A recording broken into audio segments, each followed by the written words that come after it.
Saudações, nobres ouvintes do Podcast Sem Esperança. Pois é, você não leu errado. Não existem comunistas no governo, certo? Pois é. Se você quiser encontrar comunistas, vá na escola de economia da Unicamp. É o único lugar onde sobrou comunista no Brasil. E quando eu digo, ou então na sede do PCO, Partido de Extrema Esquerda, né? Que é aquele comunista que dá tiro e não dá bunda, certo? E o que eu quero dizer com isso? Então, quem são o pessoal do PT, do PSOL e de todos esses grupos que estão disputando o poder, tanto em Brasília quanto nos estados. Nos municípios a briga é um pouquinho menor, certo? Pois é. São pessoas, isso independente como se diz, da ideologia ao qual ela se traveste, que querem duas coisas que redundam na mesma: dinheiro e poder. Que no final redunda, quanto mais dinheiro se tem, né? Como foi descrito por Mikhail Bakunin, com poder se adquire riquezas, e com riqueza se adquire mais poder, e assim sucessivamente. Certo? Bom, então, pessoal, não tem pessoas com projeto, digamos assim, querendo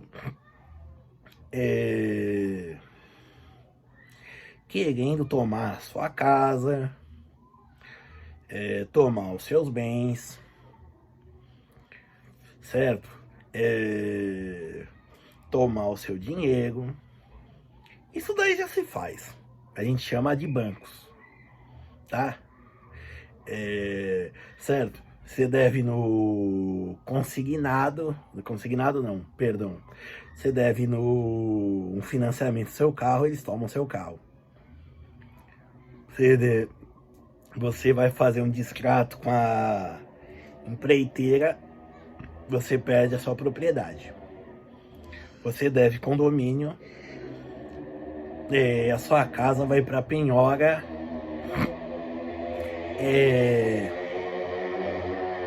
sua casa vai para penhora e você perde seu patrimônio, certo? Então, não há, de fato, uma ideia em si de coletivização, certo? Ou de qualquer coisa assim. O que há é estabelecimento de controles, certo? Isso, não esqueçam essas bobagens de governo mundial,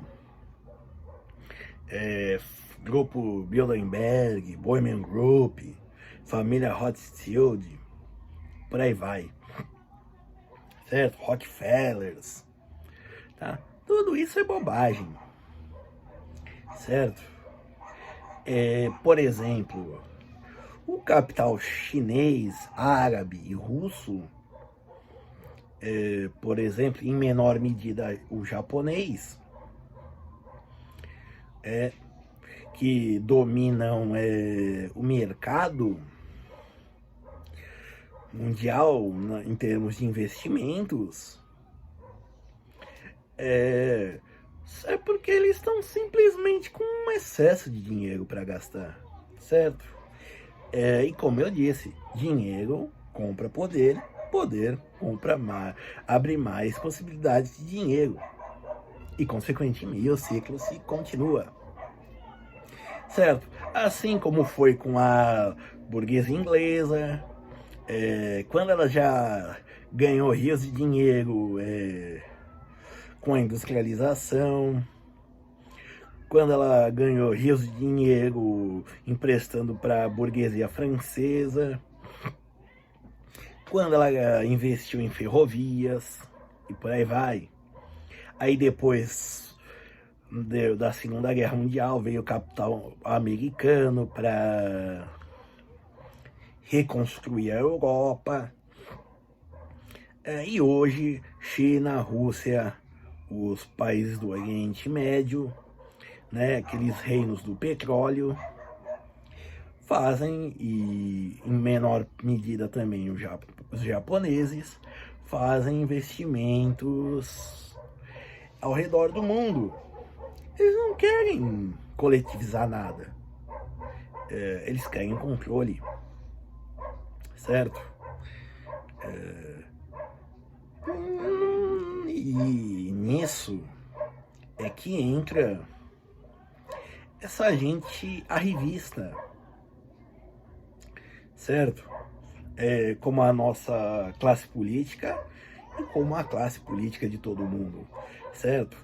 Por mais que eles se transvertam uma ideologia política, o que eles querem é controle. Querem que você arrume um emprego pelo que você não pelas suas qualificações, certo? Querem, certo? Se você não contratar um pessoal dentro de uma cota, você é multado, certo? Por exemplo, agora o setor automobilístico, que recebeu subsídios e isenções, eles além de serem multinacionais, eles cada vez menos empregam mão de obra, certo? E isso porque eles têm dinheiro para fazer pressão nos centros de poder, certo? Então, assim, coisas como comunismo, conservadorismo, tudo isso, até os nacionalismos, militares patriotas, nada. Se o exército brasileiro fosse confiável, a gente não teria as polícias militares nos estados. Por exemplo, o tenentismo, aquele fenômeno mais ou menos da década, tem o seu marco, digamos assim, com a Marcha dos 18 do Forte em 1922, né, no Brasil, apesar de ele ser bem anterior.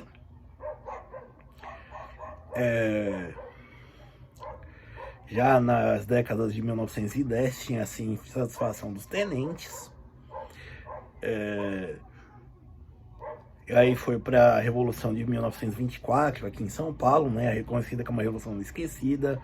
Culminou na na Coluna Prestes. Depois foi para para a Revolução de 30, do que pôs o Getúlio Vargas no poder. A Revolução Constitucionalista, em partes também, foram dos tenentes. E terminou, né, segundo cada um tem sua referência, em 1935, né, quando caiu o soviético Potiguar, né, naquele episódio que se chama Intentona Comunista,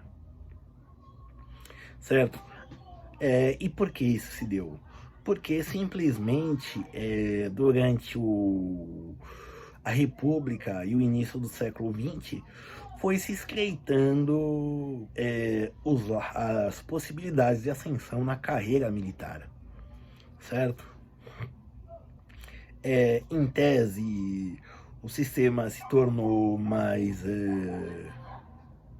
O sistema de promoção militar, por exemplo, no exército, ele se tornou, e quando eu digo isso no oficialato, é claro, ele se tornou muito mais complicado. Pode não ser uma nomeação do imperador, menos aristocrático assim, né? Contudo, ele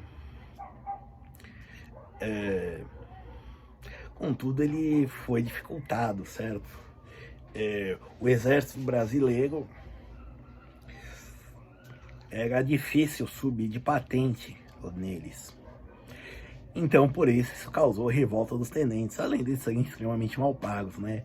Hoje eles estão com os militares, estão com o burro na sombra, então eles servem a qualquer senhor, certo?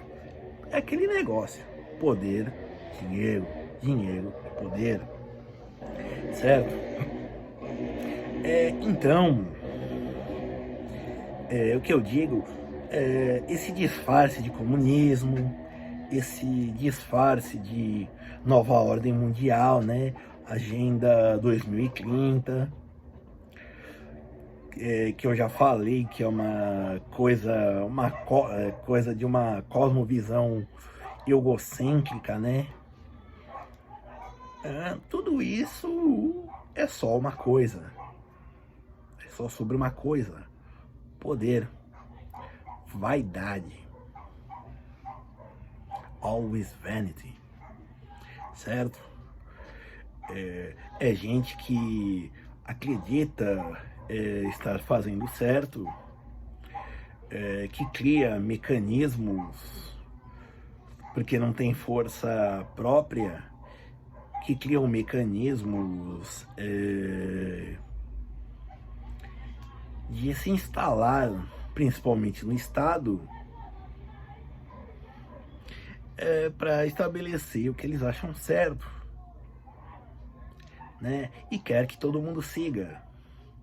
E quem não for leal seja reprimido, certo?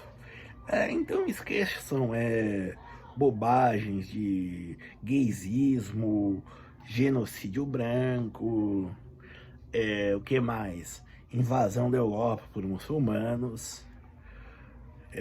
Os japoneses são racistas, preferem falir do que aceitar imigrantes. Tudo isso é bobagem. O que se tem é simplesmente uma disputa pelo controle sobre o indivíduo, sobre o cidadão acebolado, entendeu? Aquele homem que não tem distinção. Por isso se divide-se em subgrupos. Por isso que se criam subgrupos que são controlados e, consequentemente, se tem a disputa pelo poder, certo? Qual forma de controle é a mais apropriada, certo? Porém, como sou eu, e não gosto de reclamação, principalmente quando ela não vem sem uma solução, pois eu digo qual é a solução. São duas. Primeiro, ironicamente, vem de um comunista que falou mal do comunismo e se desentendeu com os comunistas, Albert Camus, que no seu livro O Homem Revoltado, ele já começa dizendo que é um homem revoltado, um homem que diz não, certo? E um outro exemplo é desobedeça, certo? Além de dizer não, é desobedecer. Mas como assim, por exemplo? Você já pensou em, por exemplo, na medida do possível, transacionar com criptoativos? O ideal é Bitcoin e Monero, por exemplo, certo? Para dar um exemplo, certo? Para tirar do radar do sistema o seu dinheiro, porque por enquanto o único dinheiro que você tem é o que você tem na carteira, certo? E o resto que está no banco, que está aplicado, seja lá o que for, pode ser bloqueado, certo? Qualquer momento. Ou seja, o que você vai continuar sendo seu, mas você não vai ter poder sobre ele, controle, certo? Porque é uma autoridade de cima veio, estabeleceu. Então, não vou dizer para fazer coisas como plante a sua própria comida e por aí vai. Isso é bobagem. Mas, por exemplo, tentem transacionar com criptomoedas, certo? Minha recomendação é o Bitcoin, porque é o mais famoso, e o Monero, porque tem mais privacidade, certo?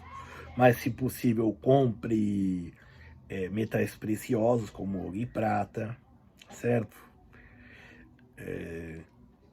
E não que você não possa fazer investimentos, ter aplicações, dinheiro rendendo no banco, tá? Comprar ações, mas sempre tem essa reserva de segurança, porque está fora do radar do sistema, certo?